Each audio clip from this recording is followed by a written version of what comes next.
Welcome to my YouTube channel Bible Tafsir. This is the second video of Genesis. یہ پیدائش کی کتاب کے سلسلے میں دوسری ویڈیو ہے. توریت کی 5 کتابوں میں سے پہلی اور طویل ترین کتاب پیدائش کہلاتی ہے.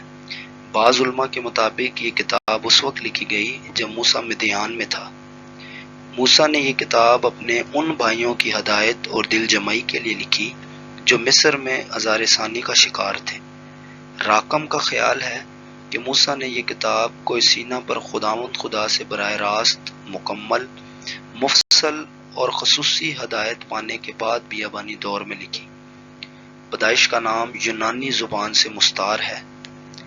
یہ ابتداؤں، ماخذوں، تخلیق کائنات، گناہ اور موت کے وارد ہونے، فنون کی ایجاد، قوموں کی ابتدا اور خصوصاً ابتدائی کلیسیا کے وجود اور اعمال و احوال کی تاریخ ہے. اس باب میں 3 باتیں ہیں. نمبر 1، تخلیق کے کام کے بارے میں عمومی تصور. نمبر 2، کئی دنوں کے کام کی خصوصی رودات جو ایسی صفائی اور ترتیب سے لکھی گئی ہے جیسے روز نامچہ یا رسالہ میں درج ہوتی ہے. نمبر 3، پورے کام کی نظر ثانی اور پسندیدگی. بے نظمی پہلا مادہ تھا. یہاں اس کو زمین کہا گیا ہے. اسے گہراؤ بھی کہا گیا ہے.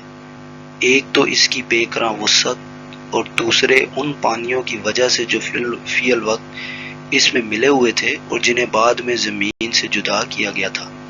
خالق شروع ہی میں اپنے کام کو کامل بنا سکتا تھا، لیکن اس تدریجی عمل سے وہ دکھانا چاہتا تھا کہ بالعموم میرے فضل اور میری پروردگاری کا طریقہ کیا ہے. اس بے نظمی کے بیان پر غور کریں. اس میں کوئی ایسی چیز نہ تھی جو دیکھنے میں بھلی لگتی ہو، کیونکہ وہ ویران اور سنسان تھی. اگر اس میں کوئی ایسی چیز، ایسی بات ہوتی جو دیکھنے میں اچھی لگتی تو بھی نظر نہ آتی تھی، کیونکہ وہاں روشنی نہ تھی، اس لیے کہ گہراؤ کے اوپر اندھیرا تھا اور یہ اندھیرا بہت گہرا تھا. ابتدا میں خدا نے، یہ پہلے 4 الفاظ ایمان کی بنیاد رکھتے ہیں. بائبل کے ان الفاظ پر ایمان لائیں اور اس کے بعد بائبل میں جو کچھ لکھا ہے اس پر آپ ایمان رکھ سکیں گے. پیدائش کی کتاب میں تخلیق کا واحد اور مستند بیان پیش کیا گیا ہے اور یہ ہر دور کے لوگوں کے لیے بامقصد ہے. اس کے علاوہ اور کوئی بیان جامع اور مکمل نہیں ہے. الہی دستاویز میں خدا کے وجود کو ثابت کرنے کے بجائے اسے تسلیم کیا گیا ہے. پیدائش کی کتاب میں تخلیق کے بیان کے سلسلے میں مختلف راسخ الاعتقاد تشریحات میں سے ایک عصر نو تخلیق کا نظریہ بھی ہے، جس کے مطابق آیت 1 اور 2 کے درمیان بہت بڑا سانحہ ہوا. شاید یہ ابلیس کا گرایا جانا تھا. اس سانحہ سے خدا کی بنیادی اور کامل تخلیق ویران اور سنسان ہو گئی. چونکہ خدا نے زمین کو ابز پیدا نہیں کیا، یسایہ 45 باب اس کی 18 آیت میں لکھا ہے، چونکہ خدا نے زمین کو ابز پیدا نہیں کیا، اس لیے صرف ایک بہت بڑا واقعہ ہی آیت 2 میں مذکور ویران اور سنسان کی وضاحت اور تشریح ہے. اس نظریے کے حامی لفظ تھی کی حقیقت کی نشاندہی کرتے ہیں کہ عبرانی لفظ کا ترجمہ ہو گئی بھی ہو سکتا ہے، یعنی ویران اور سنسان ہو گئی تھی. خدا کی روح پانی کی سطح پر جنبش کرتی تھی. یہ بہت بڑے تخلیقی اور عصر نو تشکیل کے عمل کی تیاری تھی. بعد کی آیات میں بیان کیا گیا ہے کہ 6 دن میں تخلیق اور عصر نو تشکیل سے زمین انسانی رہائش کے لیے تیار کی گئی. خدا نے جتنی چیزیں پیدا کی ان میں پہلی چیز روشنی تھی، تاکہ اس کے وسیلہ سے ہم اس کے کاموں کو اور ان میں اس کے جلال کو دیکھ سکیں اور اپنے کام دن ہی دن میں کر لیں. روشنی اس کائنات کا بڑا حسن اور برکت ہے. روشنی خدا کے کلام کی قدرت سے پیدا ہوئی. اس نے کہا روشنی ہو جا، اس نے ارادہ کیا اور ٹھہرا دیا اور فوراً روشنی ہو گئی. یہ وہ روشنی ہے جو خدا کے ارادہ سے پیدا ہوئی اور اس نے اس کی تعریف کی اور خدا نے دیکھا کہ روشنی اچھی ہے۔ اگر روشنی اچھی ہے تو روشنی کا سرچشمہ کتنا اچھا ہوگا جس سے ہم روشنی حاصل کرتے ہیں۔ خدا نے روشنی کو تاریکی سے جدا کیا، مگر اس نے وقت کو بھی ان دونوں کے درمیان تقسیم کیا، یعنی دن روشنی کے لیے اور رات تاریکی کے لیے ٹھہرائی، اور ان کا باقاعدگی اور تسلسل سے یکے بعد دیگرے ہونا مقرر کر دیا۔ اگرچہ روشنی نے تاریکی کو منتشر کر دیا، تاہم وہ روشنی کے ساتھ اپنی باری لیتی ہے، کیونکہ اس کا ایک مقام ہے، ایک فائدہ ہے۔ اس لیے کہ جیسا صبح کی روشنی دن بھر کے کام کاج میں مدد ہوتی ہے، اسی طرح شام کے سایہ رات کے آرام اور چین میں مددگار ہوتے ہیں۔ تاریکی ہمارے اوپر پردہ کھینچ دیتی ہے تاکہ ہم سکون سے سو سکیں۔ خدا نے ان کو امتیازی ناموں کے وسیلہ سے ایک دوسرے سے جدا کیا، اور خدا نے روشنی کو تو دن کہا اور تاریکی کو رات کہا۔ پہلے دن خدا نے روشنی کو تاریکی سے جدا کیا اور دن اور رات کو قائم کیا۔ اس عمل کو چوتھے دن سورج، چاند اور ستاروں کے قیام سے خلط ملط نہ کریں۔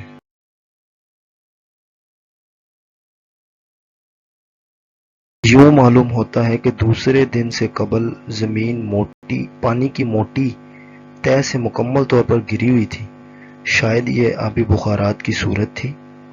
دوسرے دن خدا نے اس تہ کو تقسیم کیا، یعنی ایک حصہ زمین پر کا پانی بنا اور دوسرا بادل، اور ان کے درمیان فضا تھی۔ خدا نے فضا کو آسمان کہا، یعنی زمین کے اوپر فوری خلا کی وسعت، نہ کہ کوکبی یا ستاروں پر آسمان، نہ ہی تیسرا آسمان جو خدا کی سکونت گاہ ہے۔ آیت 20 اس کی وضاحت کرتی ہے کہ آسمان سے یہاں مراد ہے وہ فضا جہاں پرندے اڑتے ہیں۔ اس کے بارے میں خدا کا حکم پانیوں کے درمیان فضا ہو۔ عبرانی لفظ کا مطلب ہے وسعت، جیسے چادر تانی جاتی ہے یا پردہ پھیلایا جاتا ہے۔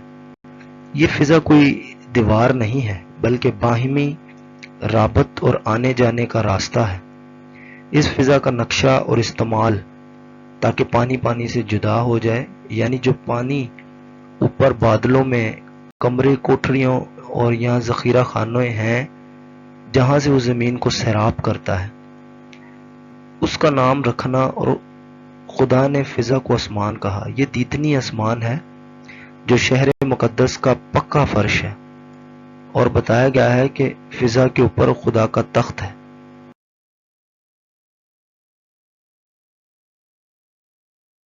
اس زمین کو انسان کی آبادکاری اور سکونت کے لیے کیسے تیار کیا گیا؟ پانیوں کو جمع کیا گیا تاکہ خشک زمین نمودار ہو جائے۔ جو پانی زمین کو ڈھانپے ہوئے تھا اسے حکم دیا گیا کہ ہٹ کر ایک جگہ جمع ہو جائے۔ خشکی کو نمودار ہونے کا حکم ہوا اور وہ پانی میں سے ابھر آئی، اور خدا نے خشکی کو زمین کہا۔ یہ زمین نسل انسانی کو دے دی گئی۔ یوں معلوم ہوتا ہے کہ زمین پہلے سے موجود تھی لیکن بیکار تھی کیونکہ پانی کے نیچے تھی۔ چنانچہ خدا کی کئی نعمتیں ملتی ہیں لیکن بیکار ہوتی ہیں کیونکہ دبی رہتی ہیں، ان کو ظاہر کرو تو کارآمد ہوتی ہیں۔ اس سے پیشتر کہ جنگلی جاندار اور انسان پیدا کیے گئے، ان کے لیے گھاس اور جڑی بوٹیاں مہیا کر دی گئیں۔ تب خدا نے پانی میں سے خشک زمین کو ظاہر کیا، یعنی اس پانی سے جو اس سیارے کو ڈھانپے ہوا تھا۔ یوں سمندر اور زمین کو پیدا کیا گیا۔ تیسرے دن خدا نے زمین سے ہر طرح کے درختوں، گھاس اور جڑی بوٹیوں کو اگایا۔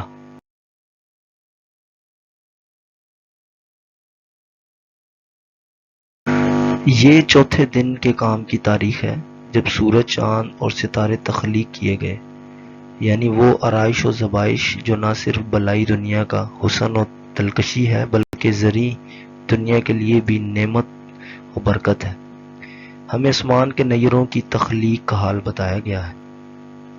ان کے بارے میں حکم دیا گیا کہ فلک پر نیر ہوں۔ خدا نے کہا کہ روشنی ہو جا، اور روشنی ہو گئی تھی، لیکن یہ روشنی گویا بے نظم تھی۔ اب یہ مجتمع ہو کر ایک سانچے میں ڈھل گئی اور زیادہ سے زیادہ کارآمد بن گئی۔ خدا انتشار اور ابتری کا خدا نہیں بلکہ نظم اور ترتیب کا خدا ہے، اور چونکہ وہ نور ہے اس لیے نوروں کا باپ اور بانی ہے۔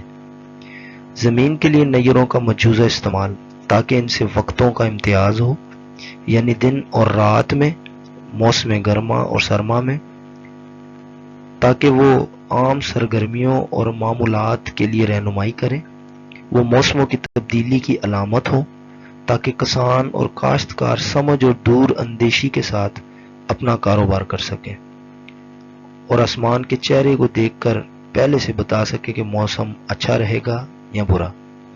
ان کا کام یہ بھی ہے کہ روشنی زمین پر روشنی ڈالیں تاکہ روزانہ کے قواعد کے مطابق چل سکیں۔ وہ اپنے وقت پر چمکتے ہیں اور خطا نہیں کرتے۔ اور اس نے ستاروں کو بھی بنایا، کیونکہ پاک نوشتے اس لیے نہیں لکھے گئے کہ ہمارے تجسس کی تسکین کریں اور ہم کو حیت دان بنا دیں، بلکہ اس لیے کہ خدا کے پاس آنے میں ہماری رہنمائی کریں اور مقدسین بنا دیں۔ چوتھے دن خدا نے سورج، چاند اور ستاروں کو آسمان پر پیدا کیا تاکہ وہ روشنی دیں اور ان سے ماہ و سال کا امتیاز ہو سکے۔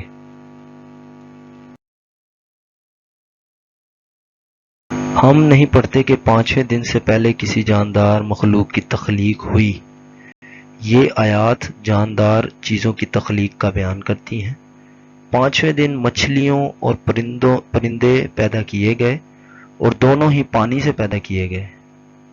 پہلے مچھلیاں اور پرندوں کا پیدا کیا جانا، خدا نے حکم دیا کہ وہ پیدا کیے جائیں۔ اس نے کہا پانی جانداروں کو کثرت سے پیدا کرے۔ اس حکم کی اس نے خود تکمیل کی، اور خدا نے بڑے بڑے دریائی جانوروں کو پیدا کیا۔ پانچویں دن پانیوں میں مچھلیاں پیدا کی اور زمین پر پرندے اور رینگنے والے جانداروں کو پیدا کیا۔ لفظ پرندوں کا مطلب ہے اڑنے والے، اور اس میں چمگادڑیں اور غالباً اڑنے والے کیڑے بھی شامل ہیں۔ یہاں ہمیں چھٹے دن کے کام کے پہلے حصے کا بیان ملتا ہے۔ اس دن زمین کے جنگلی جانور چوپائے اور رینگنے والے جاندار جو زمین خشکی سے تعلق رکھتے ہیں پیدا کیے گئے۔ یہاں بھی پہلے کی طرح خداوند نے کلام کیا۔ اس نے کہا زمین جانداروں کو پیدا کرے۔ اس نے کام بھی کیا۔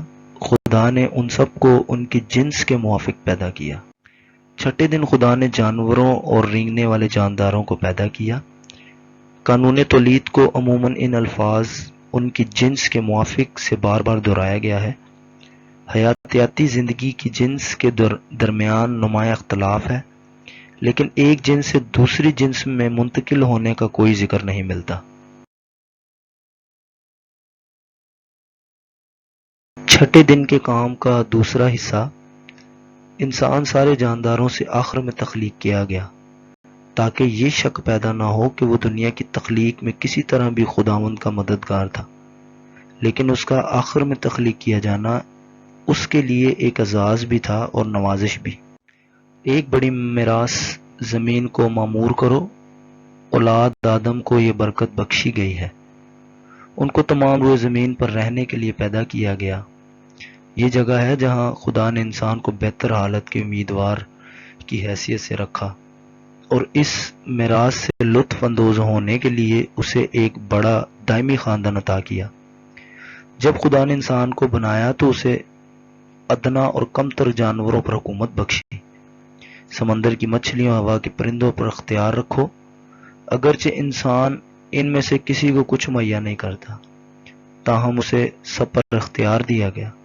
بنی آدم کے لیے خدا کی پروردگاری اس حد تک جاری رہتی ہے جتنی ان کی جانوں کی حفاظت اور حمایت کے لیے ضروری ہوتی ہے۔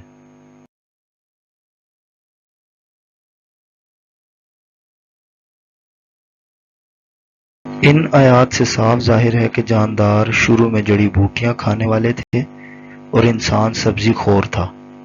ہمیں اس لیے شکر گزار ہونا چاہیے خداوند جسم کے لیے ہے۔ اس زندگی کی تمام آسائشیں اور اسے قائم رکھنے کے سارے لوازمات ہم اسی سے حاصل کرتے ہیں۔ وہ ہمیں لطف اندوز ہونے کے لیے ساری اچھی نعمتیں دیتا ہے، صرف ضرورت کے مطابق ہی نہیں بلکہ کثرت سے عطا کرتا ہے۔ طرح طرح کی خوش ذائقہ نعمتیں اور چیزیں خوشی کے لیے بھی اور آرائش و زبائش کے لیے بھی۔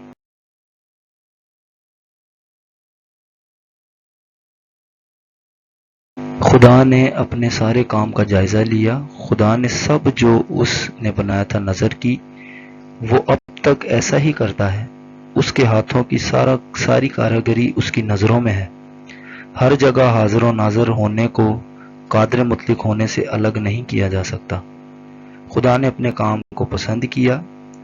جب تک اس نے دیکھ نہ لیا کہ سارا کام اچھا ہے تب تک اس نے یہ فیصلہ صادر نہیں کیا، تاکہ ہم سیکھیں کہ جب تک معاملہ سن نہ لیں تب تک جواب نہ دیں۔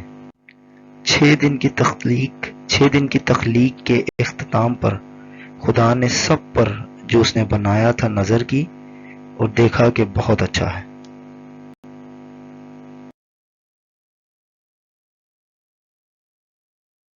Thanks for this video. Keep supporting, keep sharing.